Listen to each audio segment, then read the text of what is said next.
Hola, ahora vamos a ver las observancias de la creación y las leyes de la creación.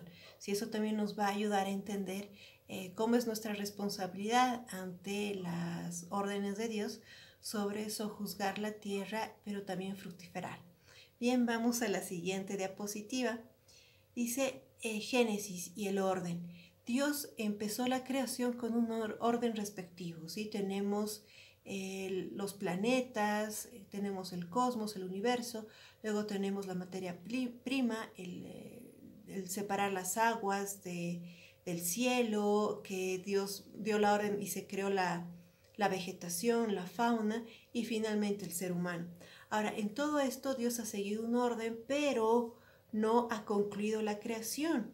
Simplemente dejó ya todo hecho, pero con un montón de poder dentro de esta naturaleza, con un montón de sustancias dentro de ella, las cuales debían ser ya descubiertas por nosotros como una especie, sí, estoy hablando del ser humano, para poder gestionarla de la mejor manera y que la bendición sea no solamente para el ser humano, sino para la creación también.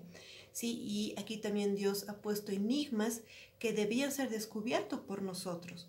Entonces ahí ya se nota la responsabilidad que tiene el ser humano de saber manejar los recursos que tiene para prosperar. Ya estaba dado todo para prosperar, no para que estancarnos o estar en una condición que no corresponde de acuerdo al plan divino. Vamos a la siguiente diapositiva. Dice el hombre co-creador y el hombre también debe crear cultura y la telenomía.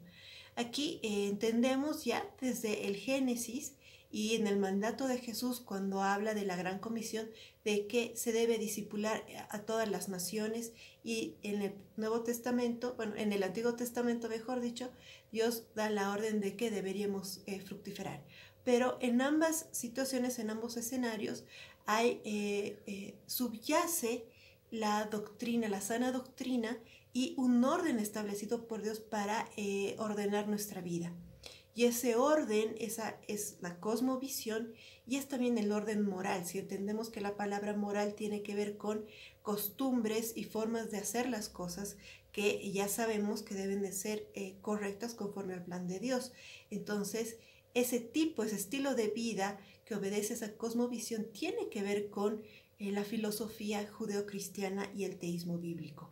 Entonces, no estamos solamente llamados a evangelizar, que sí es parte del llamado, pero todo el llamado implica crear culturas.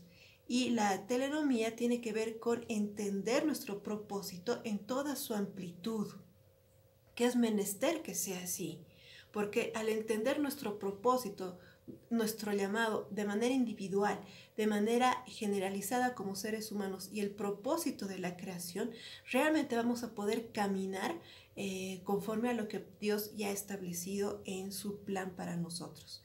Vamos a la siguiente diapositiva. Tenemos las leyes de la creación, tenemos leyes físicas que gobiernan el universo, que también debemos conocerlas, saber cómo se manifiestan y con qué elementos de la creación se manifiestan. Tenemos las leyes morales, ¿sí? Que son el prototipo de nuestro desarrollo moral.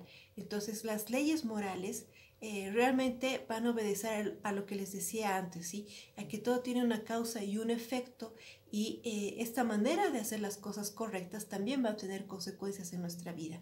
Luego tenemos las leyes del desarrollo que implican llenar y someter la tierra, ¿sí? Más adelante vamos a ver estas leyes del desarrollo que son importantes porque indudablemente implican la salida y la liberación de la pobreza. Vamos a la siguiente diapositiva y dice, hay ética del desarrollo que tiene que ver con el ámbito espiritual, humano y la creación.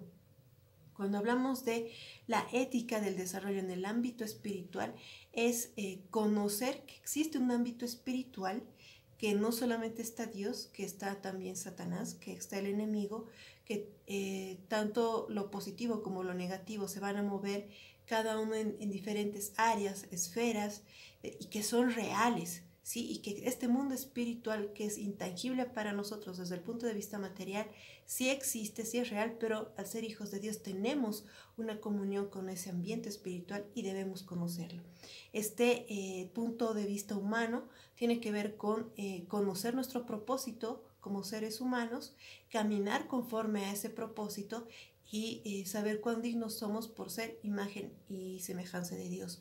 Y el punto de vista de la creación significa entender la creación en su total amplitud y saber gestionarla, saber administrarla sin dañarla, ¿no? Y poner un equilibrio en la creación y en la relación que tiene con nosotros.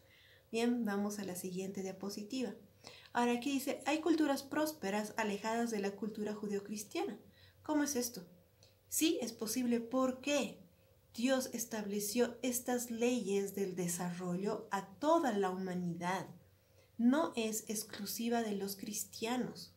Entonces, los principios judeocristianos, mis queridos hermanos, ya existen a pesar de nosotros, bien por aquel que creyendo en Dios las puede abrazar, porque obviamente va a prosperar en todos los ámbitos de su vida, tanto en el espiritual como en el humano y en el que tiene que ver con la creación. Pero hay otras culturas que, aunque no crean en Dios como Dios Jehová, Dios Jireh, y tal vez son politeístas, pero entienden los principios del desarrollo y los aplican, evidentemente prosperan, porque Dios así lo ha creado. Entonces aquí es bien importante que entendamos que la filosofía judeocristiana y el teísmo bíblico sí funciona, pero no todo aquel que es cristiano, hijo de Dios, los entiende y los aplica. Entonces no es, como ya les he dicho, una estructura cerrada, es un sistema abierto, porque puede haber gente que aunque cree en Dios no los aplica y gente que aunque no cree en Dios los aplica, pero sí se desarrolla. Entonces es importante que entendamos esto. Bien, sigamos con la siguiente diapositiva y aquí termina la clase de hoy. Es cortita, si el tema también no es muy amplio, pero es muy rico en cuanto a la comprensión de cómo se aplican las leyes de la creación y las leyes del desarrollo. Muy bien, hasta aquí llegamos hoy día. Una gran bendición para todos ustedes, un fuerte abrazo y nos mantenemos en contacto. Bendiciones.